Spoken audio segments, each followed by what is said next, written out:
Mobile की रोशनी में मरीजों का इलाज करते हुए डॉक्टर की ये तस्वीर पौड़ी के जिला अस्पताल की है।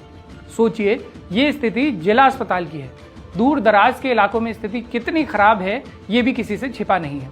लेकिन शिक्षा से लेकर स्वास्थ्य तक बांझा पड़ने वाली नौबत आ जाने के बाद भी इन मुद्दों पर चर्चा क्यों नहीं होती और क्यों ये जरूरी सवाल पूरी तरह से गायब हो जाते हैं, आज के एक्स्ट्रा कवर में इसे विस्तार से समझते हैं। इसे समझने की शुरुआत आप इस सूची को देखने से कीजिए, ताकि आप विस्तार से जान पाएं कि अपने सीएम साहब को धाकड़ दिखाने के लिए जनता के कितने रुपए घाम लगाए जा रहे हैं। सबसे पहले उन नामों को देखिए जिन्हें धाकड़ छवि गढ़ने के लिए पिछले 1 साल में ही 1 करोड़ रुपए से ज्यादा बांटे गए हैं। इस सूची में वो टीवी चैनल शामिल हैं जिन्हें वित्तीय वर्ष 2024-25 में 1 करोड़ से ज्यादा की रकम उत्तराखंड सरकार ने बांटी है। इसमें हैं India Voice 1,70,00,000, Jantantra TV 2 crore 4 lakh, VIP News 2 crore 22 lakh, Aryan TV 1 crore 38 lakh, Sanket TV Today Network 1 crore 12 lakh, Swaraj Express 1 crore 2 lakh, Time TV Production 1 crore 82 lakh, Raftaar Media Uttarakhand 1 crore 88 lakh, India News 1 crore 50 lakh, Har Khabar 1 crore 39 lakh, MKN 1 crore 84 हजार, TV 100 1 crore 36 lakh, ANB 1 crore 29 lakh, News I India 2 crore 4 lakh, Zee Media 4 crore 43 lakh, Jan TV 1 crore 47 lakh, DNN 1 crore 95 lakh, ABP News 1 crore 19 lakh, Sadhna Plus 1 crore 40 lakh, HNN 24/7 1 crore 7 lakh, News Nation 3 crore 25 lakh, TV Today 4 crore 62 lakh, India TV 1 crore 37 lakh, Network 18 5 crore 69 lakh, NDTV 2 crore 88 lakh, R Bharat 1 crore 23 lakh, ABP Network 2 crore 19 lakh, Anadi TV 2 crore 32 lakh, TV9 Bharatvarsh 1 crore 41 lakh, Times Now 4 crore 79 lakh, A1 TV 1 crore 11 lakh, Janta TV 1 crore 91 lakh, Hindi Khabar 2 crore 7 lakh, Sadhna Prime 1 crore 66 lakh, ANI 1 crore 83 lakh और दूरदर्शन को racks news के माध्यम से 21 करोड़ 43 लाख। याद रखिएगा, ये सूची सिर्फ पिछले एक ही वित्तीय वर्ष की है और अभी इसमें वो टीवी चैनल तो शामिल ही नहीं है जिन्हें 60, 70, 80 या 90 लाख रुपए एक साल में दिए गए हैं, जबकि उनका उत्तराखंड से भी कोई सीधा संबंध नहीं है। जैसे नागालैंड के चैनल हॉर्नबिल को दिए गए हैं 73 लाख रुपए, उड़ीसा के ऑर्गस को दिए गए हैं 29 लाख रुपए, गुलिस्तान टीवी को दिए गए 90 लाख रुपए, JKL 24/7 को दिए गए 87 लाख रुपए, सुदर्शन न्यूज को दिए गए 55 लाख रुपए और ऐसे ही कुल 73 अलग अलग न्यूज चैनल जिन्हें पिछले एक ही साल में 100 करोड़ से ज्यादा धामी सरकार ने बांटा है। दूरदर्शन को एक ही साल में दिए गए 21 करोड़ रुपए के आंकड़े पर भी गौर कीजिए कि यह पैसा असल में रेक्स मीडिया नाम की एक प्राइवेट कंपनी को दिया गया है। दूरदर्शन की इस कहानी पर अलग से विस्तृत चर्चा करेंगे। फिलहाल आप ये देखिए कि धामी सरकार कैसे आपके पैसों का सदुपयोग कर रही है और कैसे उन सभी टीवी चैनलों को करोड़ों रुपए बांट रही है, जिनमें से कई चैनलों का तो नाम भी संभवतः आप आज यहां पहली बार सुन रहे होंगे। धामी जी जब से मुख्यमंत्री बने हैं, उन्होंने पिछले 4.5 साल में 1000 करोड़ से ज्यादा के विज्ञापन इसी तरह बांटे हैं। टीवी और अखबारों में आपको जो उनकी धाकड़ छवि नजर आती है, वो आपके इसी पैसे से बनाई जा रही है। प्रतिदिन का हिसाब आप लगाएंगे तो पाएंगे कि आपके पैसों से हर रोज औसतन 55 लाख रुपए सिर्फ विज्ञापनों पर धामी जी खर्च कर रहे हैं। पिछले हफ्ते न्यूज लॉन्ड्री में प्रकाशित हुई बसंत कुमार की रिपोर्ट में जब इनमें से कई आंकड़े सार्वजनिक किए गए तो ऐसा बबराट मुख्यमंत्री धामी जी को भी नहीं हुआ जैसा बबराट कई कथित पत्रकारों को तब से मचा हुआ है। उन्हें यह तो चाहिए कि वो सरकार से विज्ञापनों के नाम पर लाखों करोड़ों रुपए लेते रहें, लेकिन ये बात सार्वजनिक हो जाए तो उन्हें आपत्ति होती है। कुछ लोग ऐसे भी सामने आए हैं जिन्हें लगता है कि 5 साल में 1000 करोड़ रुपए के विज्ञापन उत्तराखंड जैसे राज्य में अगर बंट भी गए तो इसमें कोई बड़ी बात नहीं है। अब इसका फैसला आप लोग खुद कीजिए कि 1000 करोड़ कितनी बड़ी रकम होती है और चैनलों, अखबारों, पत्रिकाओं को बांटी जा रही ये रकम क्या आपको जस्टिफाइड लगती है।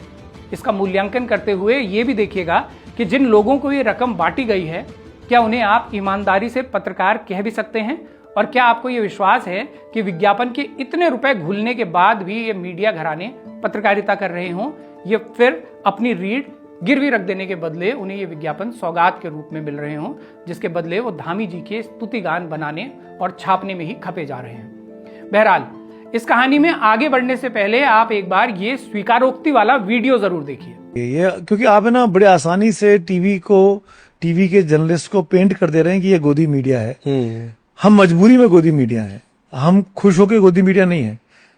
हमको कोई मजा नहीं आ रहा है कि हम प्राइवेट चैनल में काम करके गोदी मीडिया खिला रहे हैं। गोदी मीडिया तो दूरदर्शन और आकाशवाणी इसीलिए बने थे ना कि वो सरकार के भूखू बनेंगे, सरकार का प्रचार प्रसार करेंगे।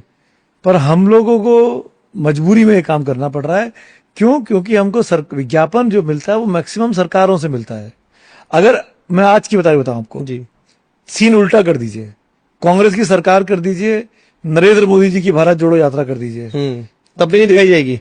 तब कांग्रेस मना करेगी, तब कांग्रेस कहेगी कि हमारी दिखाओ। इसीलिए राहुल गांधी की भारत जोड़ो यात्रा डिजिटल पे ज्यादा देखी गई, डिजिटल पे ज्यादा कंज्यूम हुई रादर देन टीवी पे। क्योंकि टीवी का स्पेस सरकार ने घेरा हुआ है।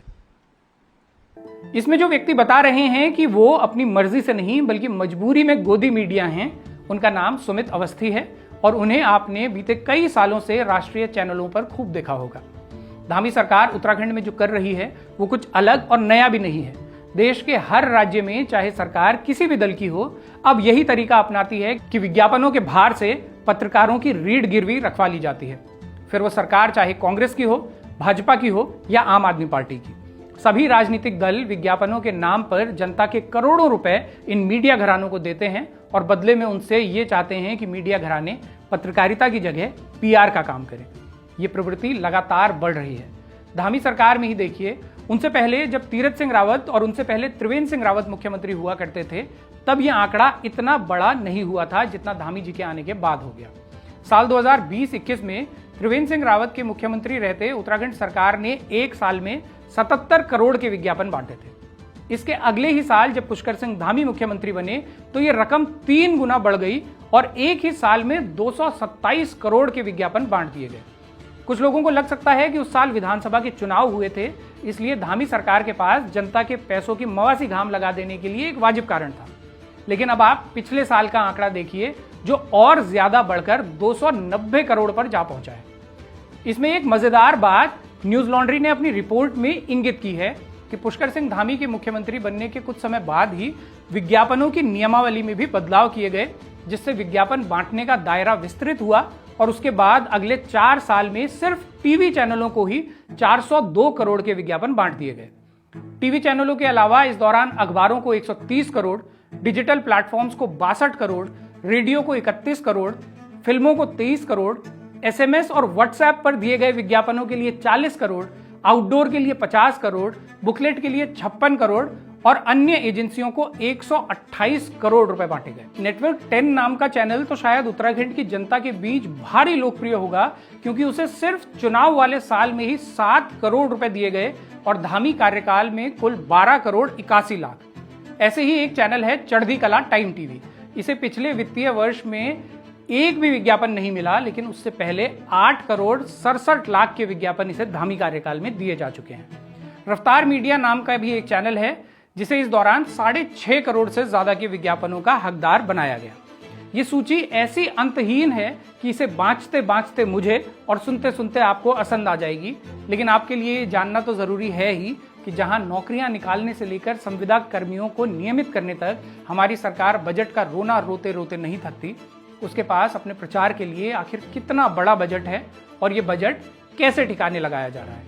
आज के एक्स्ट्रा कवर में तो हमने सिर्फ टीवी चैनलों की सूची बांची है, लेकिन एक्स्ट्रा कवर के अगले एपिसोड में आपको टीवी से इतर खर्च हो रहे विज्ञापनों की विस्तृत जानकारी हम देंगे। आपको जानने का ये अधिकार तो है ही कि हमारा उत्तराखंड पढ़ने लिखने का कितना शौक रखता है, जहां 1800 से ज्यादा अखबार निकल रहे हैं जिन्हें उत्तराखंड सरकार विज्ञापन बांट रही है। पूरे उत्तराखंड में पढ़ने की ऐसी ललक है कि 252 तो यहाँ पाक्षिक, मासिक और त्रैमासिक पत्रिकाएं ही छप रही हैं, जिनकी अपार पाठक संख्या देखते हुए सरकार विज्ञापन देकर जनहित की योजनाओं को घर घर तक पहुंचा रही है। सिर्फ देहरादून से छपने वाले साप्ताहिक ही 290 हैं और डीएवीपी वाले हिंदी साप्ताहिक 187। इनके अलावा देहरादून से छपने वाले समाचार पत्रों की संख्या सुनकर आपका बरमंड चकरा सकता है, क्योंकि इस पढ़ाकू शहर में 1163 अखबार छप रहे हैं। उत्तराखंड की इस नकली राजधानी में पढ़ाई का इतना जबरदस्त माहौल है कि यूनेस्को वाले अगर आ जाएं तो इस जिले को दुनिया का सबसे पढ़ाकू लोगों वाला जिला घोषित करने से उन्हें कोई नहीं रोक पाएगा। सांध्य दैनिक यानी शाम को आने वाले दैनिक अखबार, अगर आपको लगता है कि बीते जमाने की बात हो चुके हैं, तो ये भी जान लीजिए कि हमारे यहाँ आज भी 25 ऐसे अखबार जीवित हैं। इनके अलावा पोर्टल अलग हैं, जहां खबरें पढ़ते हुए उत्तराखंड के लोग नजरें गड़ाए बैठे रहते हैं। पिछले साल एक ही श्रेणी में जिन पोर्टल्स को सरकार ने विज्ञापन बांटे, उनकी संख्या भी 696 है। इनकी पत्री अगले एक्स्ट्रा कवर में बांचेंगे। फिलहाल बात करते हैं इस मूल सवाल पर कि क्या विज्ञापन बांटना सरकार के लिए और विज्ञापन लेना मीडिया घरानों के लिए पूरी तरह वर्जित होना चाहिए या फिर पूरी तरह स्वीकार्य और खुला खेल फर्रुखाबादी जैसा यहां चल ही रहा है। तो इस सवाल का जवाब शायद दोनों के बीच कहीं है। विज्ञापनों के नाम पर जो पैसा सरकार इन मीडिया घरानों को बांट रही है, वो असल में जनता का पैसा है और इसलिए अच्छी पत्रकारिता के लिए उस पैसे का इस्तेमाल होना भी चाहिए। लेकिन अब ये सोचिए कि क्या वाकई इस पैसे का इस्तेमाल अच्छी पत्रकारिता के लिए हो रहा है? सरकार ने इस पैसे को बार्गेन करने का एक टूल बना लिया है कि पत्रकारिता के नाम पर सरकार के लिए राग दरबारी गाओगे तो बदले में मोटा पैसा विज्ञापन की शक्ल में हासिल कर पाओगे। जो जितनी अच्छी राग दरबारी गाएगा उसे उतना बड़ा विज्ञापन, जो सरकार से सवाल करेगा उसे उसके दायित्व याद दिलाएगा, कठिन सवाल पूछेगा उसके विज्ञापन पट्ट बुझादा जाएंगे। ये बात अब इतनी सहज बना दी गई है कि ये एक हाथ ले और एक हाथ दे वाली हो चुकी है। लोगों को अब ये चौंकाता भी नहीं। इधर धामी जी की और अन्य राज्यों में वहीं के मुख्यमंत्रियों की ये जो चमचमाती छवि आपको 99% अखबारों और टीवी चैनलों में नजर आती है, इसे ऐसे ही गढ़ा जाता है। कुछ दशक पहले तक मीडिया की स्थिति में इतने कांटे नहीं लगे थे। हालांकि ये बंदर बांट तो तब भी होती थी और अपने चहेतों और चाटुकारों को विज्ञापन पहले भी बांटे जाते थे, लेकिन तब का मीडिया फिर भी सवाल उठाता था और विज्ञापन भी सरकारों से हासिल करता था। आज की स्थिति ये हो चली है कि मीडिया चैनल पूरी निर्लज्जता से सत्ताधारी पार्टी के प्रवक्ता बन गए हैं और बदले में जनता का ही पैसा विज्ञापन के रूप में घूल घूल कर मजे काट रहे हैं। आप इस बात से भी समझिए कि आज की तारीख में अखबार निकालना घाटे का सौदा हो गया है, क्योंकि अखबार जितने में छपता है उससे कहीं गुना कम कीमत पर वो बिकता है और इस नुकसान की भरपाई के लिए उसे विज्ञापनों का सहारा लेना होता है। अखबार के विज्ञापन जबकि लगातार घट रहे हैं, क्योंकि डिजिटल स्पेस इतनी तेजी से बढ़ रहा है कि उसकी पहुंच अखबारों से बेहद तेज भी है और बेहद गहरी भी। इसलिए विज्ञापन की दुनिया भर में डिजिटल पर ही ज्यादा शिफ्ट होने लगे हैं। लेकिन इसके बाद भी नए नए अखबार आए दिन लॉन्च हो रहे हैं। तो ये क्यों हो रहे होंगे?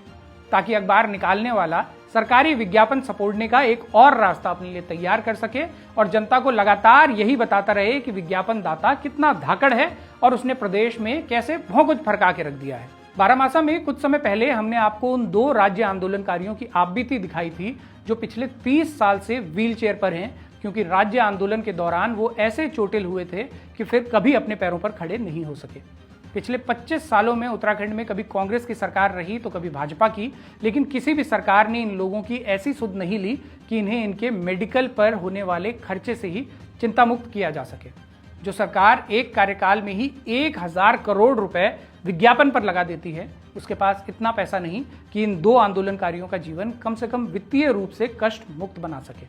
बाकी प्रदेश की बड़ी समस्याओं के लिए तो फिर कहना ही क्या।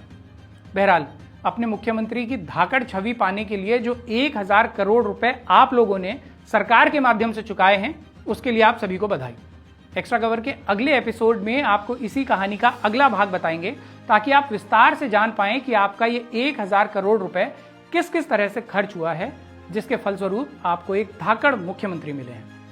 आज का ये कार्यक्रम आपको पसंद आया हो तो चैनल की पेड मेंबरशिप जरूर लीजिएगा या सुपर थैंक्स का बटन दबाकर हमें सहयोग कीजिएगा। आपके सीधे समर्थन से जो मीडिया की आवाजें खड़ी होंगी वो किसी भी सरकार के लिए नहीं बल्कि आपके पक्ष में बुलंद होंगी। इसलिए बारामासा से इतर भी आपको जो भी संस्थान अपनी आवाज को मजबूत करते हुए नजर आते हैं, उन्हें समर्थन जरूर दीजिए, वरना पत्रकारिता की आड़ में आप यही सुनने को अभिशप्त रहेंगे कि साहब थकते क्यों नहीं हैं, आम काट के खाते हैं या चूस के, और बटुआ क्यों नहीं रखते। तो ये था इस हफ्ते का एक्स्ट्रा कवर। अपने सुझाव प्रतिक्रिया या एक्स्ट्रा कवर से निकलती कोई खबर अगर आप हम तक पहुंचाना चाहते हैं तो इस मेल आईडी पर लिख भेजिए। अगले हफ्ते फिर से होगी मुलाकात, तब तक के लिए सिमनिया, प्रहलाद, नमस्कार।